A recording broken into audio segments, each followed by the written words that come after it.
When I was younger, I never really understood why Mama and Cikgu were so strict with me and food. To me, it was just food.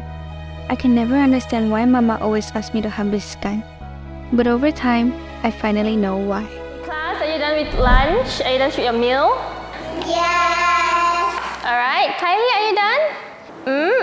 No, I see your plate isn't finished yet. 3 of you can go out to play. Kylie, just wait a while, okay? We'll finish the food on your plate, alright? Yeah. Bye.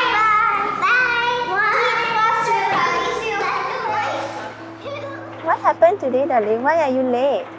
It's because I haven't finished my rest and then teacher didn't let me out. Oh, do you know why? No, Mommy. Well, your cikgu is right. We must always finish our rice because we want to respect the Bamboo Ryan, which is the party spirit, as every rice is a blessing.